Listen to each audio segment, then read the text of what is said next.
네, 그 대표입니다. 저희 이 촬영한 영상을 하나밖에 안 올렸는데 하루 사이에 대표님들이 엄청 관심을 가져주시고 있어요. 그만큼 사업 계획서 쓰는 게 좀 어렵고 막막하다라는 반증이 아닐까 이런 생각이 듭니다. 네, 사업계획서 제가 저번에 말씀드렸다시피 아마 다들 좀 힘들어하고 좀 까다롭게 아마 생각하는 부분들이 좀 있는 것 같아요. 그래서 우리가 이번 건은 예비 창업 패키지에 한해서이긴 하지만 네네. 어, 예비 창업 패키지에서 도대체 왜 사업계획서를 요구하는지에 대해서 사실은 좀 얘기를 좀 해봤고, 우리가 뭐 사업계획서라고 했을 때 어떤 그 사업계획서 의도를 잘 파악해야 된다라는 얘기를 좀 했었죠. 맞습니다. 그래서 아마 사업계획서를 쓰는 걸 굉장히 즐거워하고 나는 뭐 사업계획서 쓰는 거에 대한 스트레스가 전혀 없다. 이렇게 생각하시는 분은 제가 봤을 때는 없을 것 같아요. 그렇죠, 그래서 그렇죠. 다들 까다롭게 느끼고 또 귀찮게 느껴지기도 하고 그래서 사실은 안 쓰면 가장 좋은데 그럴 순 없고 사업계획서 요구하기 때문에 도대체 왜 요구하는지를 좀 파악하는 게 되게 중요했고 그게 이제 기관에서 요구하는 어떤 그 사업계획서를 요구하는 기준이 되기도 하고 이게 평가의 관점이 되기도 한다. 이 말씀을 좀 드렸었죠.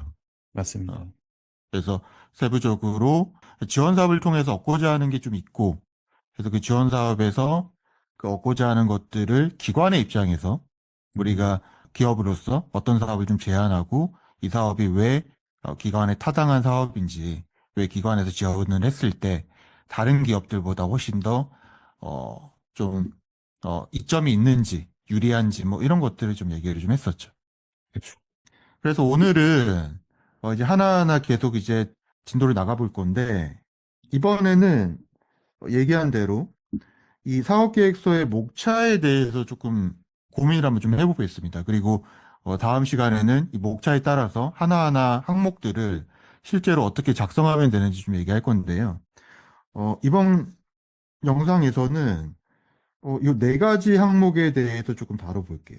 여기 왼쪽에 보이는 이 그림을 보시면 크게 네 가지로 구성이 되어 있는데 여기 보시면 이 항목들은 저희가 구성한 게 아니라 아마 예비 창업 패키지를 검색해 보시고 양식을 다운받으면 이렇게 작성하라고 이제 나올 거예요. 그래서 크게는 우리가 PSST라고 얘기를 하는데 이게 이제 P는 프로블럼이니까 문제 인식이고 S는 솔루셔닝이니까 실현 가능성 글씨 다 있을게요. 문제 인식이고 실현 가능성 또 S는 이제 성장 전략 그리고 T는 팀 구성인데 어, 예전에는 중기부가 이러지 않았거든요. 창업진흥원이나 중기부가 처음에는 이 양식을 요구하지 않았었고 어떻게 보면은 아이템 소개, 사업 아이템 그리고 사업 아이템의 기술, 뭐 사업 아이템의 시장성 그리고 사업 아이템을 어떻게 끌고 나갈 건지에 대한 어떤 그 사업성 요런 부분들로 구성이 돼 있었거든요. 굉장히 직관적이었죠. 근데 몇 년 전이라고 하면 좀 그렇지만 뭐 한 4, 5년 전부터 일관적으로 이 ESST에 대해서 작성을 하라라고 이제 포맷을 통일해 가지고 나오는데 도대체 PSST가 뭐냐? 이걸 이제 좀 고민해 봐야죠. 그래서 뭐 PSST도 굉장히 좀 심플한 로직이긴 한데요. P는 이제 말 그대로 사업을 시작하는데 이 사업을 왜 필요하다라고 느꼈는지, 왜 해야겠다라고 느꼈는지에 대해 설명을 하는 거죠. 아마 뭐 이 질문에 대해서는 모든 대표님들이 답을 갖고 있을 거예요. 당연히 사업을 하려고 마음을 먹은 건 사실이니까. 그러나 왜 사업을 하려고 마음을 먹었는지는 또 다를 수 있겠죠.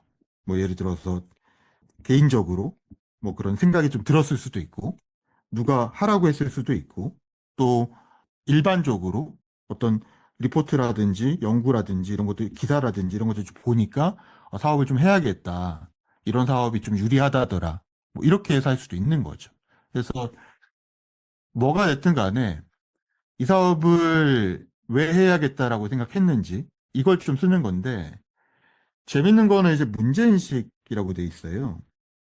그러니까 이제 우리가 사업 기회를 발견했다라는 거를 중기부에서는 문제라는 관점에서 좀 접근을 하는 것 같아요. 문제라는 거는 뭐냐면 고쳐야 되는 거죠. 그죠? 그리고 네. 개선해야 되는 요런 느낌인데 이 문제가 얼마나 타당하느냐에 대해서 얘기를 좀 하는 것 같습니다. 뭐 양식을 이렇게 줬으니까 저희가 이제 그거에 관점에 좀 맞춰서 작성을 해야 되는 거는 뭐 부인할 수 없는 사실이고요. 그리고 어쨌든 이 사업의 배경을 중개부에서는 문제라는 부분에서 접근하고 있다. 이게 좀 중요한 부분이에요. 그러면 만약에 내가 뭐 삼성전자에서 내가 뭐 LG에서 혹은 내가 어디에서 뭐 굉장히 오랜 경력을 좀 쌓고 경험을 하다가 이런 게 사업 가능성이 있어서 시작을 했다라고 했을 때 여기서 지금 물어보는 문제잖아요. 과연 그러면 그것이 꼭 고쳐야만 하는 문제인가? 혹은 이게 개선될 수 있는 여지들이 있고, 뭐 개선을 원하는 사람들이 있고, 이런 것들이 좀 확인이 되는 그런 개념인가라는 부분에서 고민을 해봐야죠. 만약 그런 게 안 된다면 평가에서 핀트가 안 맞는 거죠. 이 사업이랑.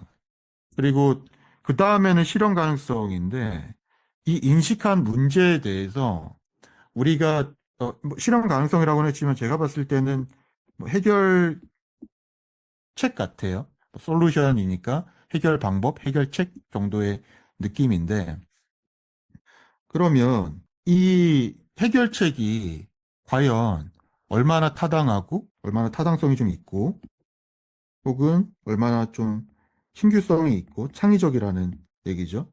그리고 또 이런 것들이 얼마나 사업성 같은 것들이 있는지, 기술성이 있는지 이런 것들을 좀 판단할 수 있겠죠. 그래서 단순히 우리가 어떤 제품이나 서비스를 만들겠다라고 뭐 이렇게 얘기하는 걸 넘어서 그 과연 타당한 얘기냐? 타당하다라는 건 나뿐만 아니라 누가 들어도 그거 괜찮네요? 라는 얘기가 나올 것이냐? 그리고 사실은 기존에 있었던 아이디어들이 또 예창에 선정되기도 하고 뭐 그렇긴 한데 어찌됐든 심사 항목에는 신규성이라는 게 좀 있고, 좀 창의적이거나, 혹은, 이런 접근은 좀 처음인데, 이런 부분들이 좀 있으면 평가에 유리하니까, 그래서 신규성이라는 걸 좀 보고, 세 번째로 사업성, 뭐, 사업적으로 굉장히 유리하다, 혹은 기술적으로 굉장히 좀, 뭐, 발전된 부분들이 좀 보인다. 이런 것들도 좀 같이 보는 거죠. 그래서 실현 가능성, 해결책에 대해서 좀 생각을 해보는 거고. 그 다음은 이 S인데, PSS인데, 이 S는 스케일업이에요. 그래서 스케일이라는 거는 이제 말 그대로 규모를 좀 키워가는 어떤 성장 전략에 대한 거고, 이 성장 전략이라는 거는 제가 봤을 때는 많은 대표님들이 여기 약하세요. 이게 뭐냐면, 어떤 기업, 뭐, 우리 인생도 마찬가지 아닌가요? 기업도 마찬가지고, 인생도 마찬가지인데, 출발점이 여기라면, 좀 안 될 때도 있고, 좀 잘 될 때도 있고, 뭐, 이렇게 하다가, 결국은 계속 살아가게 되는 거잖아요. 기업도 마찬가지로, 처음에 시작해서, 안 될 때도 있고, 잘 될 때도 있고, 등락을 치다가 계속 가는 거죠. 그래서, 이게 뭐냐면, 연속성이라는 어떤 그 개념이 있어요. 예를 들면 인생도 마찬가지로 10대가 있고 20대가 없고 30대로 넘어가지 않잖아요. 36살이 있고 37살이 있고 38살이 있듯이 갑자기 36에서 40, 뭐 41로 넘어가진 않거든요. 그래서 이제 저희가 이제 성장 전략도 마찬가지로 이런 연속성의 개념을 확인하기 위해서 이 사업에 음, 물어보는 부분들이 좀 있습니다. 여기 보시면 사업화 추진 전략에 어떻게 할 건지에 대한 것도 쫙 나오긴 하지만 가장 중요한 거는 요런 어떤 성장 곡선이 있느냐, 사업 곡선이 있느냐라는 걸 보는데 대표님들이 가장 많이 이제 어려워하시는 게 요건데 왜 어려워하시냐? 관점이 달라서 그래요. 대표님들은 딱 처음에 시작할 때를 굉장히 중요하게 생각하세요. 그리고 제가 말씀드렸죠? 이렇게 해서, 이렇게 해서, 이렇게 해서 목적지까지 가야 되는데, 대표님들의 입장에서는 어떻게 이제 생각하시냐면, 자, 첫 시작이 되게 중요했고, 그리고 목적지에 도착했을 때가 되게 중요한 거예요. 그래서 리니어하게 요렇게 뭐 혹은 리니어하든 어떤 굉장히 이제 급등을 하든 이러한 어떤 연속성의 성질이 있는 게 아니라 굉장히 단절돼 있죠. 그래서 뭐 요 부분 혹은 요 부분 정도만 이제 보고서 이제 작성을 하는 거죠. 그러면 심사위원 입장에서는 뭐가 어렵냐면 그럼 여기서 여기까지는 무슨 일이 일어나는 거지? 여기서 여기까지 가는 데까지는 무슨 일이 있는 거지? 라는 걸 좀 확인하기 좀 어려워요. 저희 나중에 작성하는 거 보면 아시겠지만 정말 거의 쿼터별로 막 하거든요. 음, 그리고 제가 이제 기업 컨설팅하고 할 때도 뭐 박경규 대표님 잘 아시겠지만 매일 혹은 주간 단위로 그 기업 경영 성과들 확인을 하잖아요. 그렇기 때문에 이제 이 연속성이라는 개념이 이 성장 전략에 들어가야 된다. 그러니까 그렇게 사업 계획 작성하셔야죠. 그리고 마지막이 이제 팀 구성인데 팀 구성은 결국은 이 PSS에 대해서 이 문제 인식을 하고 해결책을 만들어내고 그다음에 성장을 어떻게 시킬 건지에 대한 연속적인 계획들을 추진함에 있어서 그걸 운영하는 사람들이 과연 할 수 있는가를 물어보는 거예요. 음. 사업을 하니까 가장 중요한 게 대표님이시고 대표님 할 수 있는지 그리고 그다음에 대표님이 설립하는 그 팀이 과연 PSS라는 부분들을 감당할 수 있는지 그리고 그렇게 구성이 되어 있는지 이걸 확인하는 거죠. 그래서 이 ST라는 게 이제 마지막에 들어가는 거고 그래서 PSST라는 개념들을 구성을 해서 이제 갑니다. 근데 저희가 평가 항목도 실제로 그렇게 돼 있어요. 그래서 뭐 이거는 이제 공개된 자료니까 저희가 설명을 좀 해드려도 될 것 같은데 음, 보시면 그러니까 사업계획서는 저희가 사업계획서 양식도 이렇게 돼 있지만 이제 세부 항목으로 가면 대표님들이 막 자기 마음대로 쓰시는 경우도 있거든요. 뭐 예를 들어서 뭐 문제 인식에서 저기 보면 제품 개발 동기인데 뭐 이거는 세 장 쓰고 이건 한 장 쓰고 두 장 쓰고 이건 마음에 드니까 네 장 쓰고 할 말이 많으니까 네 장 쓰고 뭐 이런 경우들이 좀 있어요. 근데 보시면 어떻게 돼 있죠? 배점이 다 있네요. 그렇죠. 배점이 다 음, 있고 배점들이 뭐 조금 차이는 있지만 대부분 균등하죠. 그죠. 그렇기 비슷하죠. 때문에 우리가 어차피 총 15매인가요? 이게 제한이 좀 있어요. 예전에는 제한이 없었어요. 그래서 뭐 제가 기억하기로 10년 전, 뭐 9년 전, 8년 전만 해도 200장 가져오고 막 300장 가져오시는 분들이 있었거든요. 그럼 무조건 합격했어요, 진짜. 어. 왜냐하면 심사위원이 압도됩니다. 이거 읽을 수가 없고, 와, 이 정도로 준비했다고 해서 합격하는 경우가 많았어요. 근데 그 이후에 너무 많이 다 이렇게 가져오다 보니까 이게 읽을 수가 없잖아요. 그래서 저희가 15매라고 이제 정해놨는데, 그렇기 때문에 하나의 영역을 특별하게 다른 영역보다 많이 페이지 할애를 하는 게 사실상 그렇게 현명한 방법은 아닙니다. 이제는. 그래서 이제 균등하게 해야 되는데 각각 지금 보시면 각각의 항목들이 이 PSST에 맞춰서 또 세부적으로 두 가지 정도씩 이렇게 구분이 돼 있고요. 그래서 우리가 평가를 할 때 어떻게 하냐면 그 사업계획서를 보고 요 부분을 보고 요거를 평가하죠. 그죠? 네. 요 부분에서 요거를 보고서 요거를 평가하고 요거를 보고 요거 평가하고 이렇지는 않고 저도 이제 심사위원들 이렇게 평가하는 거 옆에서 같이 보면 아 진짜 문제인식을 쫙 읽고 그 다음에 이제 요거를 주는 것 같아요. 아니면 이제 한번 쭉 보고 다시 돌아와서 요거 보면서 요거에 대해서 평가하고 요거에 대해서 어떤가를 평가하고 이렇게 하는 경향도 좀 있거든요. 그죠. 그래서 음 우리가 사업계획 작성을 할 때 이 PSST는 당연히 포맷화 된 거니까 이거는 준수해야겠지만 조금 더 나아가서 이 세부 항목까지도 어떻게 보면은 평가 이 기준에 맞춰서 작성하는 거를 조금 충실하게 좀 해주셔야 하는 좀 필요성이 있다라고 좀 말씀드립니다. 예를 들어서 제품 서비스의 개발 동기면 제품 서비스의 개발 동기에 대한 답을 해주셔야 되고요. 그 그죠, 그죠. 다음에 제품 서비스의 필요성이면 이게 좀 비슷해 보이죠? 근데 달라요. 그러니까 제품 서비스의 필요성이면 이것도 우리가 답변을 해야 되고. 그래서 심사위원들이 읽고 나서 이제 뇌리에 남아야 되는 거죠. 이 회사가 개발 동기가 뭐라 그랬지? 혹은 이 제품 서비스의 목적이 뭐라 그랬지? 혹은 고객 요구사항에 대한 대응 방안이 뭐라 그랬지? 그리고 예를 들면 이것도 고객 요구사항이라는 키워드가 있죠. 그렇죠? 네. 고객 요구사항이라는 키워드가 있죠.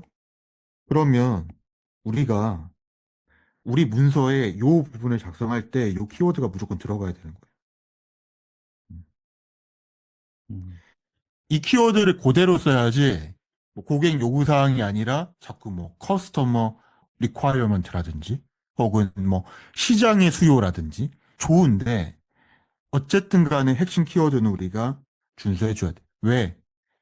심사위원도 사람인 이상 다 기억을 하지 못하고 자 읽고 나서 평가를 할 때는 뭐 본다고요? 이거 항목 보면서 자 고객 요구사항이 뭐였지? 라고 생각할 때 그 워딩을 써줘야 이게 뇌리 남거든요. 그렇기 때문에 이 항목들을 다 이제 준수해서 써줘야 되는 것들이 좀 있고 어떻게 보면 쉬워요. 쓰라는 대로만 답변을 해주면 되니까.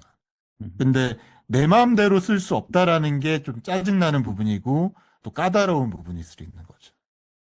그래서 사실은 우리가 이제 PSST에 대해서 얘기를 했는데 이전에는 비즈니스 모델 캔버스를 좀 선호했었어요. 정부에서도.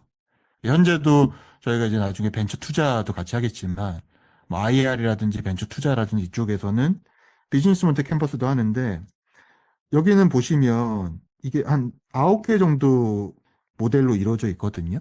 참고로 저희가 좀 설명을 드리면 그래서 나인 캔버스라고도 얘기를 하죠. 여기 보시면 뭐 핵심 파트너고 여기는 핵심 활동, 뭐 사업에 대한 활동을 얘기하는 거겠죠. 그리고 핵심 자원, 그리고 이게 가장 중요한데 핵심 가치. 뭐 여기에 이제 제품이나 서비스가 들어올 수도 있죠. 그리고 고객 관계, 여기가 고객 어떤 분류, 정의가 되겠죠. 그리고 이건 채널. 여기는 비용이고요. 여기 비용 구조라고 얘기를 좀 하는데, 그 다음에 여기는 수익 구조죠. 수익 흐름. 이 정도로 좀 얘기할 수 있는데, 이게 이제 구성은 이렇게 됩니다. 이게 복잡해 보이지만, 결국은 이 비용을 써서 우리가 활동들을 좀 하고, 그 다음에 뭐 자원을 조금 구매하기도 하고 모아가지고 음, 파트너들의 힘도 좀 얻고, 그래서 결국 이 핵심 가치라고 하는 제품이나 서비스를 만들어내는 거죠. 그리고 이거를 이제 고객이 있으면 이 고객에게 이렇게 가기 위해서 뭔가 프로모션도 하고 뭐 이렇게 하면서 뭐 이렇게 아마 이렇게도 가고 뭐 이렇게도 가고 자기 마음인데 뭐 그래서 수익 흐름까지 만들어내는 하나의 이제 굉장히 복합적인 모델이에요. 이게 그러니까 우리가 뭐 가치지향적이기도 하고 고려할 사람들이 굉장히 많은데 나인 캔버스 모델을 아직도 사용을 하거든요. 그리고 린 캔버스라는 음, 것도 또 있어요. 그래서 그렇죠. 린 캔버스도 있는데 비슷합니다. 비슷한데 살짝 관점이 다른 건데 말장난이기도 하고 조금 더 유용한 모델이기도 하고 뭐 그런데 어쨌든 간에 비즈니스 모델 캔버스 같은 경우도 보면은 굉장히 종합적으로 다루고 있는데 예찬에서는 비즈니스 모델 캔버스가 아니라 PSST를 한다. 왜 그런 것 같으세요? 제가 생각할 때는 이 PSST가 정부에서 정한 거잖아요. 이 정부의 평가 기준이나 이 평가할 때 좀 더 편의성을 위해서 이 새로운 기준을 음. 만들지 않았을까 그런 정확히 생각이 말씀해 듭니다. 주셨어요. 비즈니스 모델 캔버스를 하다 보니까 물론 이게 좋은데 너무 가치지향적이고 약간 추상적인 것도 있고 너무 복합적이다 보니까 이게 직접적으로 우리가 사업을 파악하기 어렵다라는 거죠. 직관적으로. 그리고 예창은 특징이 1년짜리예요. 지원 사업이. 근데 예창의 기간에서는 당장 너네 사업 왜 하고 너네 그래서 뭐 할 거고 그거 어떻게 할 거고 할 수 있어라는 걸 묻고 싶은 거거든요. 짧게는 1년 동안. 그리고 우리 지원사 끝나고 나서 2년, 3년까지, 3년 차까지. 이거는 왜 물어보냐? 궁금하니까. 끝나고 나서 어떻게 될지가. 그래서 되게 직관적으로 PSST를 이제 보려고 하는 거죠. 우리가 이제 이 사업계획서의 구조를 볼 때 이게 이제 PSST의 구조로 간다라는 걸 생각하시고 요거에 따라서 이 사업의 어떤 뭐 배경이라든지 그리고 그것들에 대한 수요를 확인한다라든지 또 S는 마찬가지로 아까 말씀 타당성, 뭐 기술성 뭐 이런 것들도 확인하고 해서 각각의 항목에서 원하는 것들을 좀 맞춰가지고 진행할 필요가 있다 이렇게 생각하시면 될 것 같아요. 이 PSST의 각각의 의도를 모르고 작성을 하면 진짜 사업계획서 내용이 완전히 산으로 가겠네요. 네. 그래서 산으로 가는 사업 계획서들이 많이 보잖아요.